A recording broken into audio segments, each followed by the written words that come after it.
Donc, quels sont les objectifs et les critères de sélection des modèles en UV à monde réel? Donc l'idée, c'est d'avoir des scénarios qui sont réalistes, qui repliquent des comportements historiques des données. Donc les critères de sélection, c'est il faut qu'il y ait des bonnes propriétés statistiques, des distributions marginales qui reflètent bien ce qui s'est passé, les tests sur les on pense ainsi à tout ce qui est test sur la symétrie, le skewness, le cortosis, et aussi les critères d'analyse de la dépendance, notamment tout ce qui est dépendance accentuée sur les queues de distribution. Pour les modèles en risque neutre, donc la problématique, c'est qu'il faut qu'on soit capable de reproduire les prix de marché à un instant donné. Oui, la différence avec le monde réel, c'est que on insiste beaucoup sur la distribution historique, empirique sur le monde réel, alors que sur le modèle risque neutre, le juge de paix, la principale problématique, c'est que le modèle doit être capable de repliquer les prix de marché à un instant T. Donc du coup, il y a des sujets de martingalité aussi qu'il faut vérifier sur les problématiques. Donc sur les problématiques liées au GSE, donc la question c'est quel est l'univers considéré. Donc le choix va dépendre si vous êtes en risque neutre ou plutôt en monde historique. Quelles sont les grandeurs financières où c'était modélisé? Donc on a dit que la courbe de taux, bon, c'est toujours le point de départ. Et ensuite, en fonction des actifs que vous avez en portefeuille, il faut être capable de les reproduire. Si vous avez des instruments dérivés, par exemple, et que vous avez une stratégie qui consiste à racheter, à renouveler ces instruments dérivés-là, vous devez être aussi capable de générer des éléments additionnels comme la volatilité implicite, en intégrant effectivement la problématique du smile de volatilité dans les tables. Quel modèle utiliser? Donc vous avez plusieurs types de modèles paramétriques que vous avez vus en cours, sur les modèles de taux, sur les modèles actions, quels sont les avantages d'un modèle par rapport à un autre. Ça, c'est des éléments que vous avez déjà eu en cours. Avec quelles données alimenter le modèle, comment paramétrer ces modèles-là, et le dernier point, c'est comment je simule les aléas. Donc, vous savez, il y a plusieurs façons de simuler les aléas. Vous pouvez faire du Monte Carlo, du quasi Monte Carlo, pour avoir une convergence beaucoup plus rapide. Vous devez aussi savoir qu'en pratique, la plupart du temps, quand on fait des scénarios économiques, des scénarios des GSE, à minima, la plupart des GSE, vous devez faire à minima des aléas, tout ce qui est aléas antithétiques, à minima. Bon, la plupart font des scénarios, font du quasi Monte Carlo avec des choses comme des suites de Sobol, hein. Mais à minima, en tout cas dans tous les cas, il y a à minima tout ce qui est variable antithétique, qui accélère aussi la convergence aussi, et qui vous permet de réduire encore plus vite les écarts de valorisation. Alors, technique de calibrage, je vais passer vite là. Peut-être je suis passé trop vite. C'est des choses que vous avez vues, hein, les techniques de calibrage. En risque neutre, il faut essayer de réduire l'écart entre le prix du modèle et le prix de l'actif. Alors qu'en monde réel, il faut qu'on ait des scénarios qui soient réalistes, qui reflètent les performances passées. Ok. Structure par terme de la courbe de taux, on en a parlé un peu la dernière fois. En gros, c'est les taux en fonction de la maturité. Donc, vous pouvez avoir des courbes de taux qui sont aplaties, quantifiées. Et donc, ce qui est fait en général, c'est que on peut extraire les facteurs explicatifs des mouvements de la courbe de taux en faisant ce qu'on appelle une analyse en composante principale de la structure par terme de la courbe de taux. D'ailleurs, ça peut être même une façon aussi de modéliser la courbe de taux, hein, c'est-à-dire de passer plutôt de faire plutôt une ACP. Ça peut être rigolo comme exercice. Enfin, c'est pas que un exercice théorique, c'est que dans la pratique aussi, parfois on le fait. Moi, je sais que je suis HSBC, quand on devait faire ce qu'on appelait le COSMO, le Continuous Solvency Monitoring, donc qui consistait à faire des calculs de ratio de solvabilité chaque semaine. Ce qu'on faisait, c'est que entre deux calculs complets du ratio de solvabilité S2, on calculait des sensibilités. Et ensuite, ces sensibilités-là étaient utilisées chaque semaine pour estimer la position d'un solvant. Et sur la courbe de taux, il fallait donc expliquer systématiquement les mouvements de la courbe de taux avec les facteurs explicatifs. Et donc, ces facteurs explicatifs étaient déterminés sur la base de l'ACP. Et pour ceux qui ne connaissent pas la petite histoire, sachez aussi que solvabilité 2, quand on avait calibré les chocs à la baisse et à la hausse des taux, à l'époque des travaux sur le KISS 5, non, à l'époque des travaux sur les calibration paper, que c'était les années 2006-2007. Donc, c'était une autre époque. Et donc, j'avais participé un peu à ces travaux-là, à cette époque-là. Et la calibration des chocs S2, il s'était appuyé sur une analyse en composantes principales. Hein. Donc, à l'époque, on avait la CPR Léopa, à l'époque, qui s'appelait le KEOPS à cette époque-là, avait pris l'historique des taux swap, avait fait une analyse en composantes principales pour extraire les facteurs de pente, de niveau et de courbure. Et ensuite, en partant de ces facteurs principaux-là, avait déterminé les chocs à 13,95. Donc, pour ensuite proposer des chocs à la hausse et à la baisse.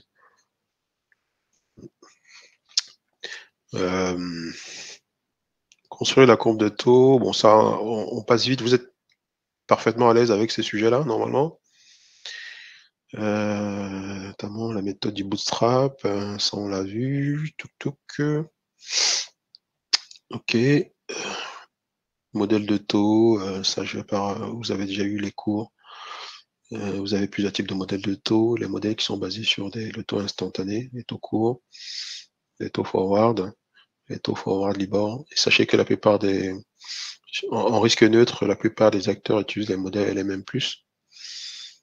En monde réel, ça se joue souvent entre, ça dépend. C'est parfois le Black Karzinski qui est utilisé. Voilà, mais parfois ça peut être aussi le LMM+. Donc ça dépend toujours un peu de la doctrine de chaque entité sur le sujet.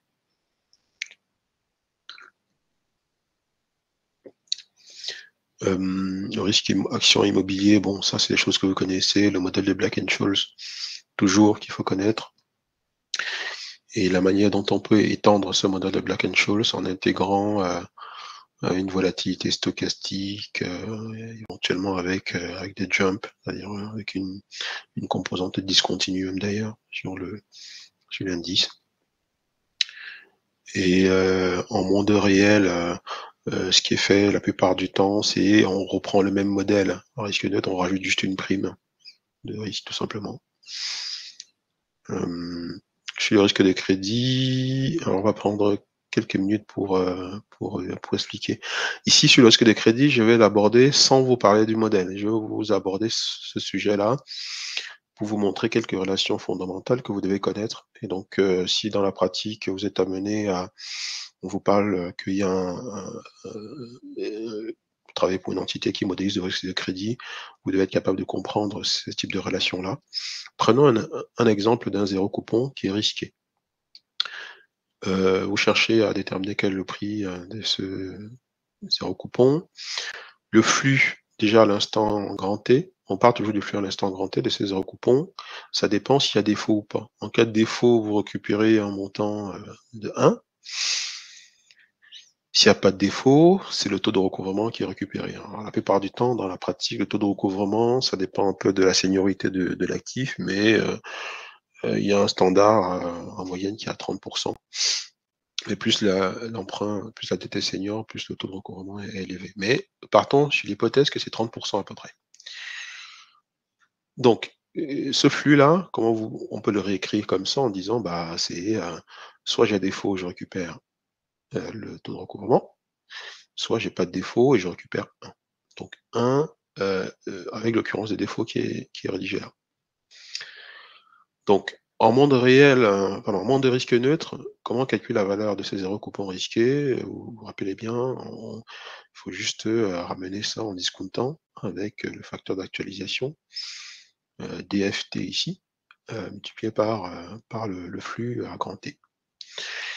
Et dans la pratique, ce qui est fait souvent, c'est qu'il y a une hypothèse un peu simple qui est faite, qui consiste à supposer, alors c'est pas totalement vrai, hein, dans la vraie vie, mais c'est quelque chose qui est communément accepté, c'est de supposer qu'il y a pas de corrélation entre la probabilité de défaut et la courbe de taux sans risque. Et donc du coup, on peut sortir, espérance, le facteur DFT là, et l'espérance DFT, donc la moyenne des discount factors, ça vous donne le prix zéro coupon sans risque.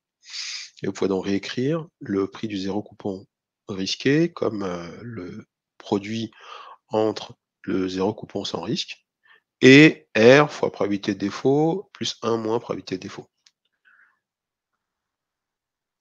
Vous voyez, jusque-là, on ne parle pas de modèle, hein, de simulation. On a fait une hypothèse un peu qui peut être forte, mais bon, pas, pas tant que ça, hein. C'est-à-dire qu'il n'y a pas de corrélation entre taux sans risque et risque de défaut. Et donc, ça nous permet de réécrire zéro coupon risqué est égal à zéro coupon sans risque multiplié par le R plus probabilité de défaut plus 1 moins probabilité de défaut. Et donc ici, qu'est-ce qu'on fait ensuite? À partir de là, si je fais passer ZT de l'autre côté, donc le prix zéro coupon, donc j'ai le rapport entre le zéro coupon risqué et le zéro coupon sans risque qui me donne ça. OK. En général, hein, ce qu'on fait, c'est que les valeurs, des zéro coupons, vous vous rappelez, alors là j'ai mis en je pars sur une approche, une convention continue, mais on peut aussi faire une convention, discontinue, enfin, intérêt simple, hein, ça change rien à la problématique. Mais supposons qu'on part sur une convention, plutôt exponentielle là, on dit que le zéro coupon sans risque, bah, c'est le taux sans risque.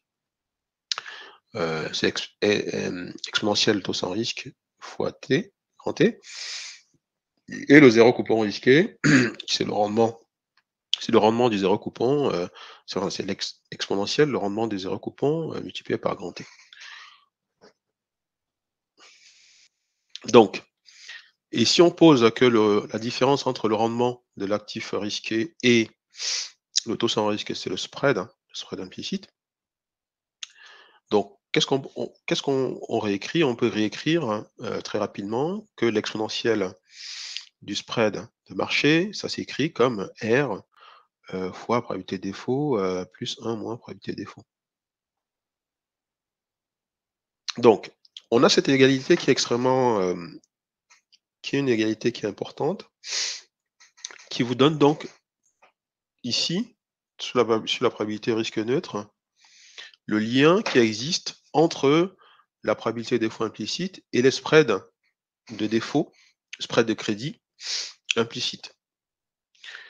Et donc, qu'est-ce qui se passe? Ça veut dire qu'à partir de l'égalité A, on peut réécrire, on peut réinverser tout ça, et obtenir donc la probabilité de défaut implicite, c'est encore la probabilité de défaut risque neutre, en liant cette probabilité de défaut risque neutre directement au spread de crédit, au spread implicite. Donc, qu'est-ce que ça veut dire? Ça veut dire quoi? Ça veut dire que quand vous faites votre modélisation en risque neutre, vous allez voir la plupart du temps, pour calibrer un modèle de crédit en risque neutre, vous avez besoin de quoi? Vous avez besoin des spreads de marché. Donc ça, en général, ça se collecte bien. Il faut prendre la bonne référence de marché. Et vous avez besoin de votre courbe de taux sans risque. Et à partir de là, vous êtes capable de déterminer le lien, enfin de calculer en tout cas la probabilité d'implicite liée à votre actif obligataire. OK? Et donc, c'est pourquoi vous allez voir souvent, vous avez, à partir de ce lien-là, vous allez voir que dans les modèles de crédit, vous avez en général deux approches. Soit vous modélisez les spreads, donc c'est ce qu'on appelle les modèles de intensité, donc pour pouvoir en déduire les probabilités de défaut implicites. Soit c'est ce qu'on appelle les modèles de la firme, où on tente d'estimer la probabilité de défaut. du titre. Donc la probabilité défaut, le défaut qui est considéré ici comme les actifs qui sont en dessous des passifs. Et donc si vous estimez votre probabilité de défaut, vous êtes capable ensuite d'en déduire les spreads implicites. OK. Pardon. Donc, vous voyez, jusque-là, je ne vous parle pas de modèle. Hein. Je vous donne des liens qui vous permettent, si par exemple vous êtes, on vous envoie une table de scénarios, imaginons vous travaillez demain pour, je sais pas moi, une compagnie d'assurance de la place qui vous dit, bah nous on a un modèle de crédit ou en tout cas où on souhaite faire développer, intégrer le risque de crédit dans notre modèle. Tenez, voilà les tables de scénarios que Barry Bert nous a envoyées. Bon, on souhaiterait savoir comment est-ce que ces tables-là sont de bonne qualité? Est-ce que on peut les utiliser telles quelles? Qu'est-ce qu'on en fait? Comment on les utilise? Juste à partir de ça, vous voyez, sans connaître, le modèle même sous-jacent, hein, vous n'avez même pas besoin de connaître le modèle sous-jacent. À partir de ce type d'égalité-là, vous êtes capable d'analyser les scénarios, de dire si les zéros coupons risqués et les probabilités de défaut qu'on vous a envoyées sont est-ce que ces 2 éléments-là sont cohérents? Parce que ce que Barry Bert va vous envoyer, ils vont vous envoyer les prix des zéros coupons risqués. Ils vont vous envoyer les probabilités de défaut. Alors, ils vous envoient, parce que là, c'est la probabilité de défaut cumulée sur grand T, mais ils vont plutôt vous envoyer les probabilités de défaut instantanées. C'est-à-dire que c'est plutôt la probabilité de défaut sur un an, et donc pour avoir la probabilité de défaut sur grand T, il faut multiplier les probabilités de défaut instantanées pour aboutir à la probabilité de défaut grand T. D'accord? Donc, ils vous envoient tout ça, et donc, pour analyser et dire si vous devez donc être capable de reproduire ces calculs-là, donc de vous assurer que, par exemple, il y a un lien entre les zéros coupons risqués et les zéros coupons sans risque, en vous appuyant sur la probabilité de défaut qui ont été fournis. D'accord? Et à partir des zéros coupons risqués, normalement, vous pouvez recalculer le prix du zéro coupon en faisant juste l'actualisation des flux futurs avec le zéro coupon risqué. Donc, la problématique en ALM, c'est que on est en monde réel, et donc l'idée, c'est quand même d'essayer d'expliquer les sujets, enfin, les phénomènes qui existent, qui sont observés dans la pratique. Et dans la pratique, le spread de crédit, en réalité, c'est la combinaison de trois éléments. C'est d'abord, c'est le risque de défaut qui pèse sur l'émetteur, donc ça dit sa capacité à rembourser la dette qu'il a. La deuxième composante, c'est le risque de liquidité, d'accord? Donc, si un actif n'est pas très liquide, les acteurs de marché auront tendance à demander un spread beaucoup plus important. Vous voyez, même si c'est pas lié à son défaut, mais son spread va être plus élevé.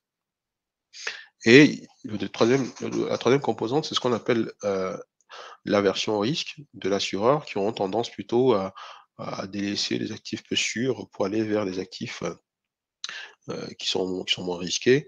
Et donc ça va avoir un impact sur les spreads des actifs qui sont peu sûrs, au-delà du risque de crédit. Donc en monde réel, le spread qu'on vient de voir tout à l'heure, il peut s'écrire comme ça. Il peut s'écrire comme le spread lié au défaut, le spread lié à l'aversion et à la liquidité. D'accord? Et donc dans ce cas, l'obligation risquée, on peut les réécrire comme celui-là. Tout à l'heure, vous savez, on a dit que c'était le rendement fois T, et le rendement c'est R plus S. Et là, on décompose S en trois composantes. Et donc j'aboutis à ça, cet élément-là. Et on peut réécrire en s'appuyant sur l'égalité A, en réécrivant effectivement que exponentielle de moins S défaut, c'est égal à R plus probabilité de défaut monde réel, plus 1 moins probabilité de défaut monde réel. Ça me permet d'aboutir à ça. Ça me permet d'aboutir à un sujet où je vais considérer que le zéro coupon risqué ici, ça s'écrit comme effectivement le flux résiduel que je touche, actualisé, d'accord, mais en intégrant la prime de risque, la prime de liquidité. Pardon. Et donc ici, la prime qui est à la fois, qui peut être vue ici comme l'aversion la somme entre le spread lié à l'aversion au risque et à la liquidité. La question qui se pose, et c'est pourquoi je vous disais tout à l'heure que sous solvabilité 2, l'une des problématiques étant engagée sous solvabilité 2, notamment en raison sur les actifs long terme. Parce que quand vous avez des actifs long terme, qu'est-ce qui se passe concrètement? L'un assureur peut avoir une stratégie buy and hold. Imaginez que vous achetez un actif obligataire qui vous rembourse 100, vous l'achetez à 90 aujourd'hui, parce que vous avez un effet de liquidité, disons de 1, par exemple. Si vous ne vendez pas l'actif obligataire et que s'il n'y a pas de défaut, qu'est-ce qui se passe au terme des 10 ans? Vous allez récupérer votre nominal qui est donc de 100. Donc vous avez gagné la prime de liquidité. Et cette stratégie de buy and hold, vous pouvez la mettre en place dès lors que vous avez un passif qui est long. Et donc c'est la raison pour laquelle aussi, comme je vous disais tout à l'heure, sous solvabilité 2, l'une des raisons de l'introduction de la volatility adjustment, c'est effectivement d'abord de reconnaître ce sujet long terme, notamment ce sujet de liquidité des passifs qui sont longs, mais ça permet aussi de corriger le sujet de l'insuffisance, enfin du fait que le rendement sur ce type de passif long-là, ça ne peut pas être que le taux sans risque, il faut rajouter à minima la prime de liquidité. Et donc, ensuite, qu'est-ce qu'on vient de démontrer? On vient de démontrer que, vous voyez, le prix d'un actif obligataire, dans tous les cas, quel que soit l'environnement de valorisation, il est le même. Si le marché, l'actif vaut 100, quel que soit votre modèle, que vous faites un modèle S2 ou un modèle LM, on s'en fout. L'actif vaut 100 parce que c'est la valeur de marché de l'actif. Quel que soit le modèle que vous retenez derrière. Donc, dans tous les cas, il doit y avoir une cohérence entre, en tout cas sur les prix, entre les différents types d'approches que vous retenez. En S2, vous avez une probabilité de défaut implicite qui permet de gommer l'ensemble du spread de marché et vous permet de retomber sur le prix du zéro coupon. En monde réel, vous avez une probabilité de défaut qui est plus faible, qui est plus en ligne avec la réalité du business. Et par contre, vous devez bien reconnaître aussi la prime de liquidité, enfin en tout cas une prime de risque dans le cadre de la valorisation de votre actif obligataire.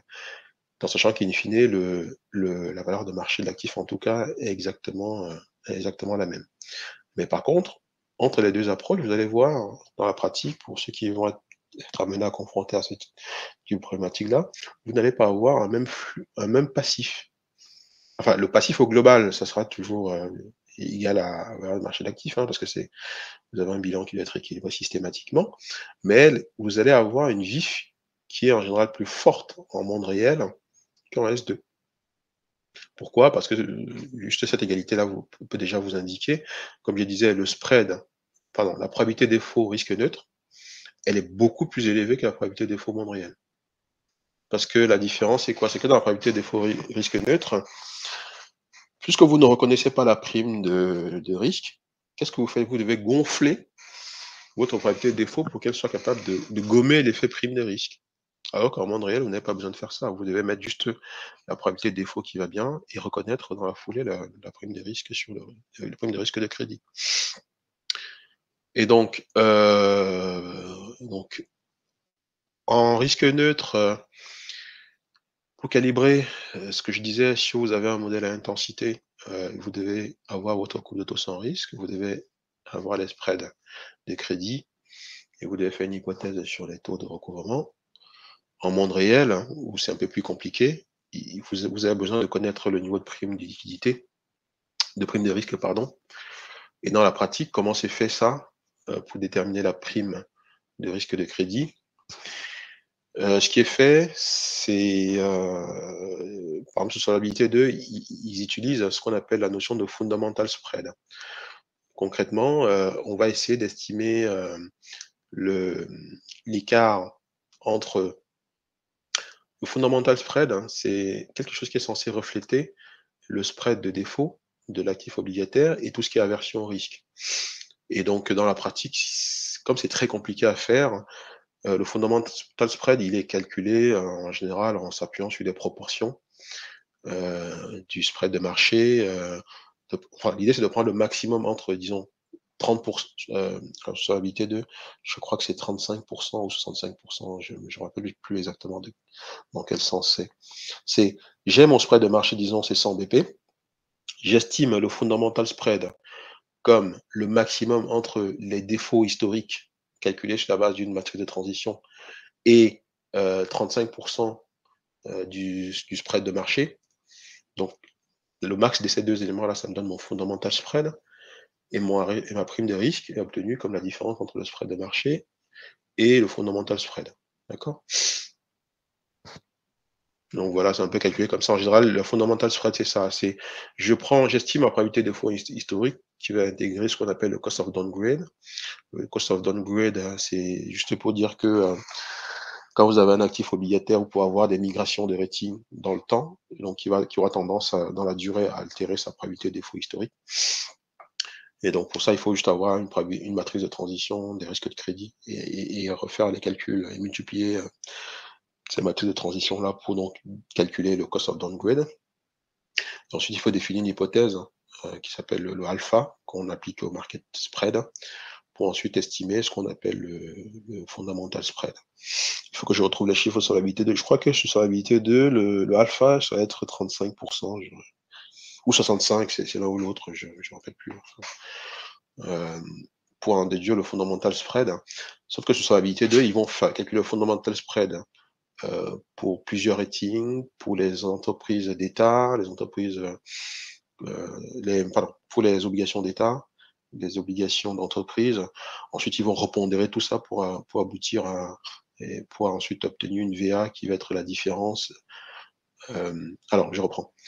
Ils vont prendre des obligations d'État, des obligations d'entreprise avec des ratings. Ils vont calculer à chaque fois la probabilité de défaut et le cost of downgrade. Ils vont avoir un alpha qui dépend qui est différent selon que ce soit une obligation d'État ou une obligation d'entreprise. Ils vont calculer, entre guillemets, l'écart entre le market spread et le fundamental spread pour chacun des actifs dans le portefeuille. Ensuite, ils vont repondérer la valeur finale pour aboutir à une VA.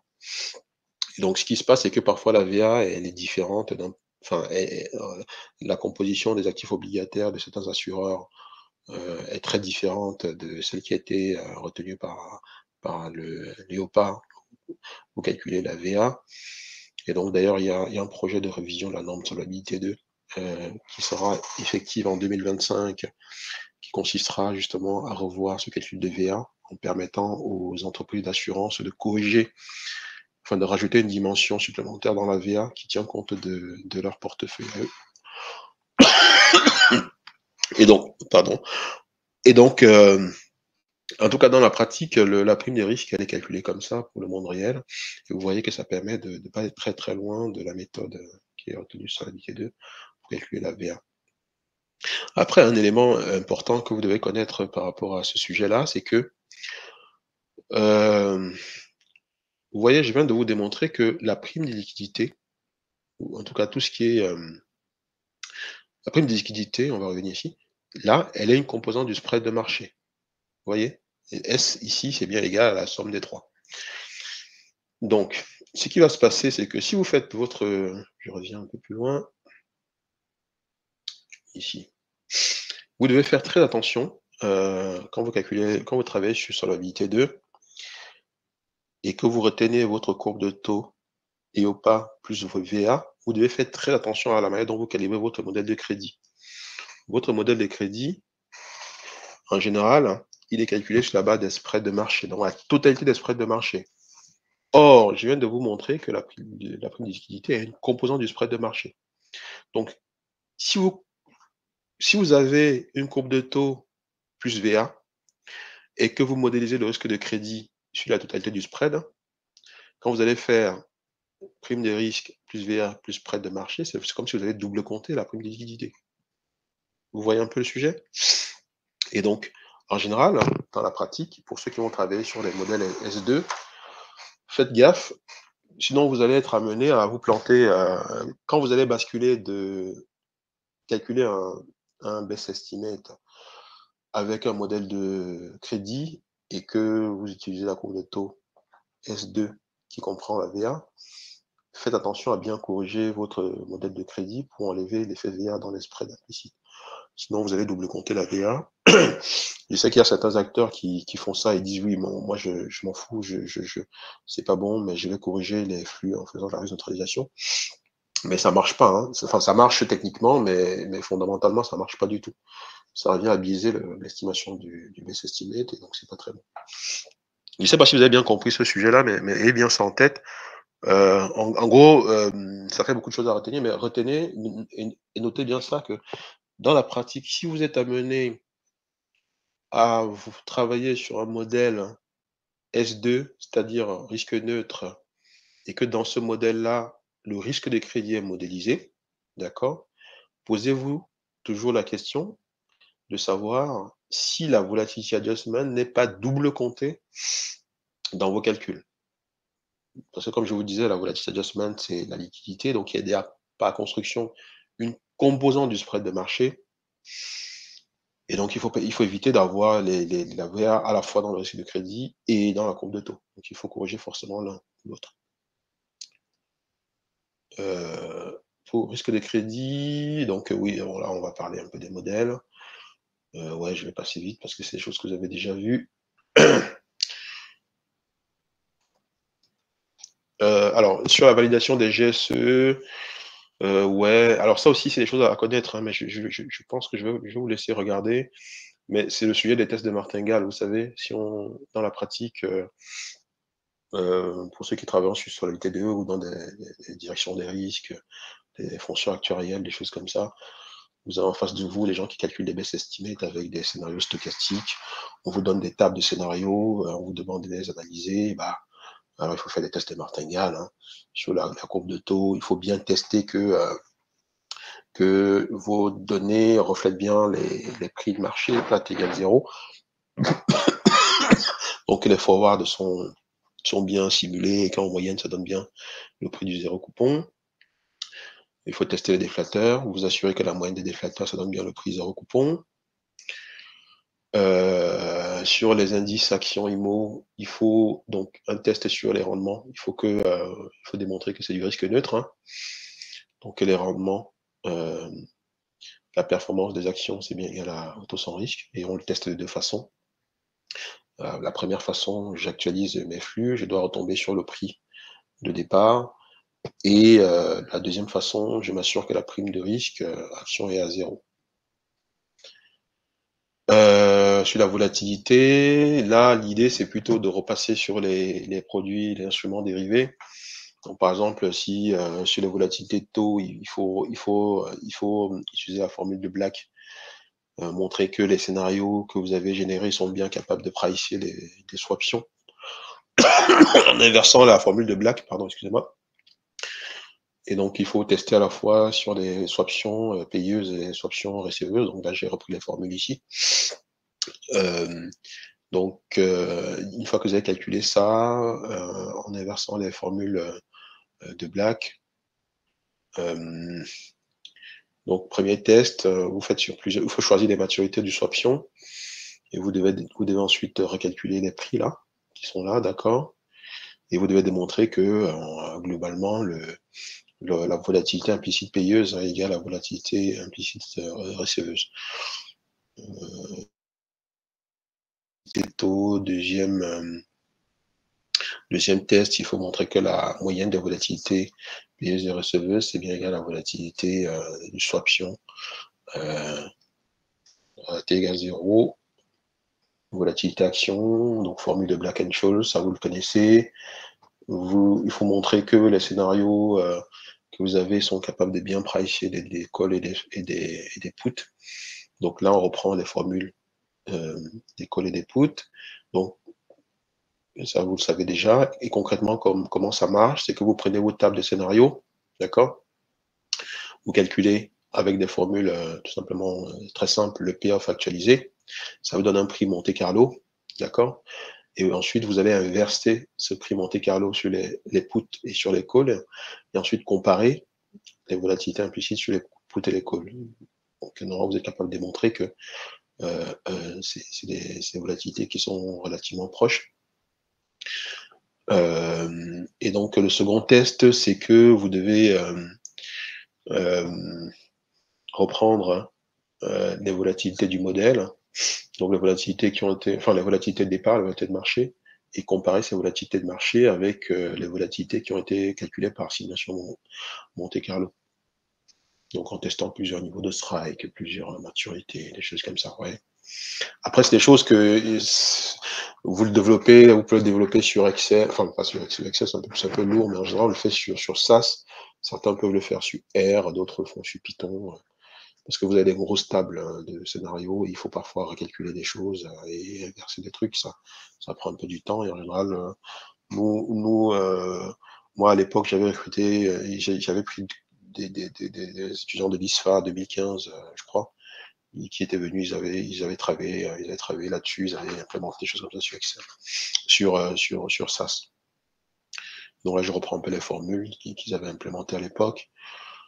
Et donc sur les zéro coupons risqués, bon là on l'a vu un tout petit peu là. Vous voyez, ça ressemble pas à la formule que je vous ai montrée. Donc le risque de crédit, vous devez tester aussi ça, qu'en Monte Carlo, on retombe bien sur la valeur des départs du prix zéro coupon risqué. Ça, je vais passer vite ici. Tac, tac. Donc, tout ce qui est mortalité, longévité, voilà, on va passer vite.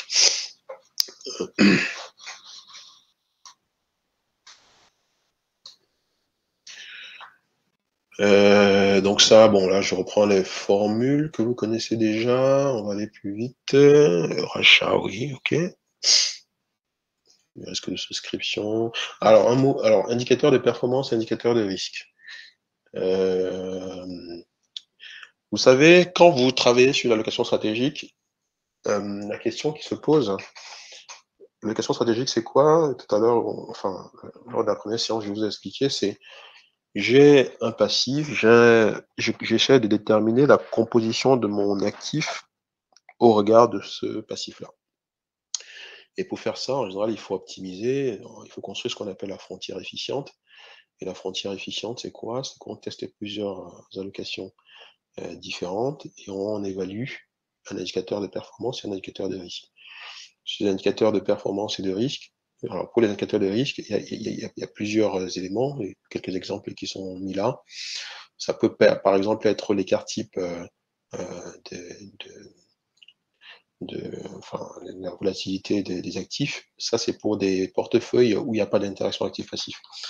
Mais quand c'est des portefeuilles où vous avez un passif long, où vous avez des interactions actifs-passifs, en général, il faut calculer, il faut prendre une VAR sur la valeur, sur la distribution de la valeur des contrats. Et donc la valeur des contrats, c'est la valeur actuelle des profits futurs. Et comment ça se calcule? Parfois c'est comme ça. Alors le sujet des vifs, normalement, c'est des choses que vous avez déjà vues, mais ça c'est un petit graphique pour illustrer un peu comment ça se décompose une vif.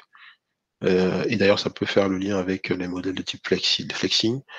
Entre modèle flexing et modèle full ALM, vous allez avoir la valeur déterministe, la PVFP ici, là, qui est calculée en full ALM. En flexing, l'idée, c'est plutôt, ils vont plutôt essayer d'estimer le coût des options et garanties avec des méthodes d'approximation.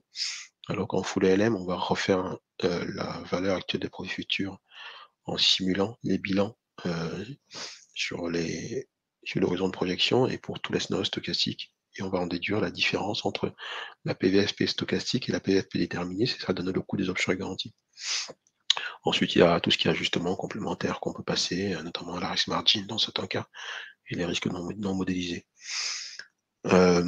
Donc la VIF est un peu structurée comme ça, là. Et bon, PVFP, ça, on en a déjà parlé. Alors, on est à 30, donc il faut pas qu'on oublie de se laisser la 50 minutes pour échanger sur les TP. Un bilan économique, le sujet. Alors, tiens, oui, un point intéressant. Dans la pratique, vous voyez, on parle de beaucoup de choses qui peuvent être très compliquées, qui peuvent être, qui demandent quand même une certaine polyvalence et qui demandent aussi du temps en général à des élèves de bien se les approprier.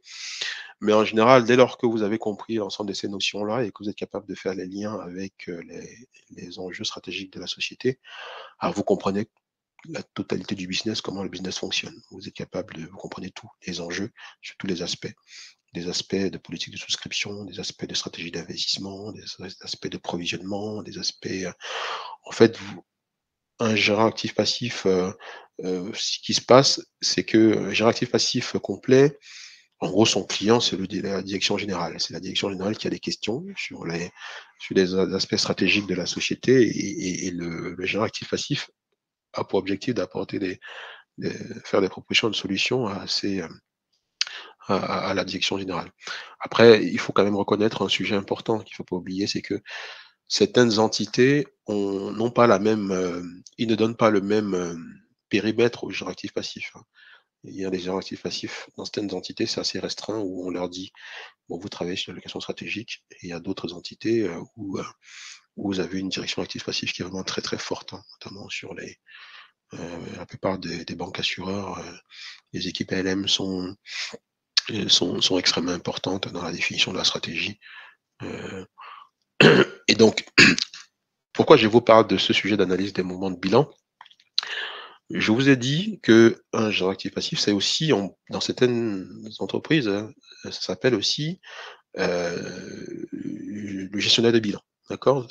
C'est pas le comptable, hein. Le comptable, lui, il calcule les éléments du bilan, mais le gérant actif passif, lui, il définit les éléments stratégiques qui sont en lien avec le pilotage du bilan. Ce qui se passe, c'est que dans la pratique, parfois, il faut expliquer, vous avez un bilan que vous avez calculé aujourd'hui, enfin qui a été calculé, et un an plus tard, on se retrouve avec une configuration qui est totalement différente. Et la question qui est posée, c'est comment ce bilan a évolué sur la période. Bon, ok. Mais, et là où le gérant actif passif doit aller plus loin, vous devez analyser les mouvements du bilan, pas seulement pour expliquer la valeur qui est passée de 100 à 102, mais pour expliquer ce 2-là en fournissant des éléments concrets, des décisions au management. C'est pas juste de dire, bon, ok, j'avais 100, je suis passé à 102, on a gagné 2, donc c'est bien. Mais c'est d'expliquer le 2 en disant concrètement, ce 2-là, quels sont les éléments fondamentaux qui ont expliqué qui l'expliquent, mais surtout ces éléments fondamentaux-là, comment, c'est-à-dire en orientant le management sur sa capacité à agir. Et pour faire ça, donc, je vous ai mis un petit graphique ici pour vous montrer un peu le type d'analyse que. Alors, qu'est-ce qu'il y a? Voilà. Pour montrer un peu le type d'analyse qui était produite, qui sont produites aujourd'hui. L'idée, c'est quoi? C'est j'ai un mouvement qui s'est réalisé. J'avais 100, alors là, l'exemple, c'est j'avais 97,6, je suis passé à 100, à 105, 100,5. J'ai gagné 2,6, ok? Le 2,6, ça s'explique par plusieurs choses. D'une part, ça s'explique, il y a des éléments sur lesquels, des éléments qui sont liés au business, c'est-à-dire l'activité de l'entreprise, et il y a des éléments qui sont liés au marché, donc sur lesquels l'entreprise ne peut pas agir. Un mouvement de courbe de taux, c'est pas la direction générale de l'entreprise X ou Y, qui est capable de définir, de décider quel est le niveau de la courbe de taux. Donc c'est le marché. Donc concrètement, vous avez des éléments structurels qui dépendent de votre business, de votre capacité à aller créer du business, notamment le chiffre d'affaires, notamment le stock des contrats que vous avez en portefeuille, hein. Et d'autre part, vous avez des éléments de marché sur lesquels vous ne pouvez pas agir. Donc ça, c'est la première chose. Maintenant, sur les éléments sur lesquels vous pouvez agir, enfin, qui dépendent de votre business, vous avez donc, je vous ai parlé de la collecte de la production nouvelle, hein, ce qu'on appelle la valeur du new business, de VNB. Vous avez fait de la collecte, vous avez des nouveaux clients, ces nouveaux clients vous ont ramené de la valeur et ça a eu un impact dans le tableau, par exemple, là, de 2,5 millions. OK? Donc, la deuxième composante l'autre partie qui est liée au business, c'est le stock des contrats qu'on a en portefeuille. J'ai un stock de contrats en portefeuille. Ce stock de contrats, à générer la valeur. Mais cette valeur-là, je l'analyse différemment. Vous voyez, c'est les 2 premiers éléments.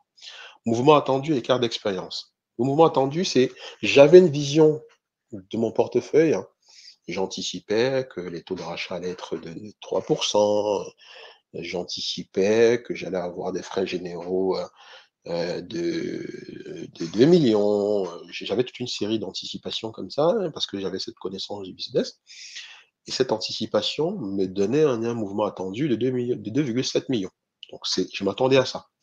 Sauf que j'ai observé durant l'année une différence entre mes mes éléments, mes attendus, mes anticipations, ma connaissance du business et ce qui s'est réellement passé sur les stocks des contrats. Donc c'est ce qu'on appelle les écarts d'expérience. Peut-être mes rachats étaient plus faibles. J'avais anticipé un rachat de 3, mais en réalité, j'ai plutôt eu un rachat de 2,5. Tiens, c'est une bonne nouvelle, j'ai eu moins de rachats.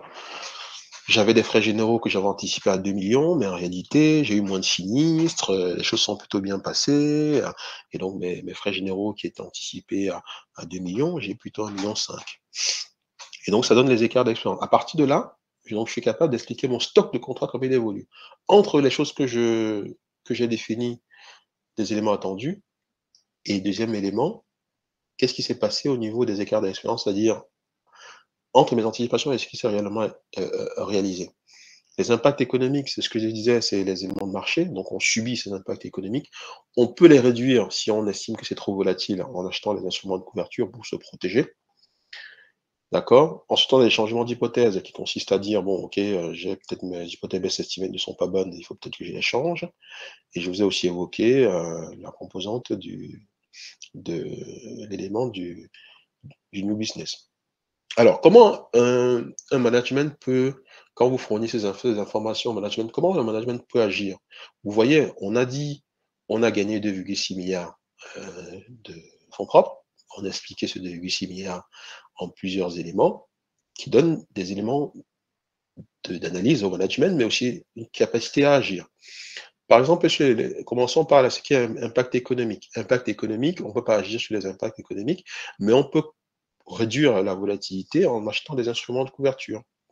Si on estime, par exemple, que cette dimension impact économique est beaucoup trop forte parce qu'on est très sensible au taux d'intérêt ou parce que notre projection est beaucoup trop forte, on peut donc agir soit en réduisant un peu la projection pour réduire la volatilité, soit en achetant un produit dérivé de type put, soit en achetant un produit dérivé de type cap spread si on veut réduire le risque de taux, soit en achetant des swaptions et ainsi de suite. Donc, même si le risque de marché, on le subit, on peut pas, ça dépend pas de nous, on peut réduire, limiter les conséquences de ces risques de marché-là en ayant recours à la protection.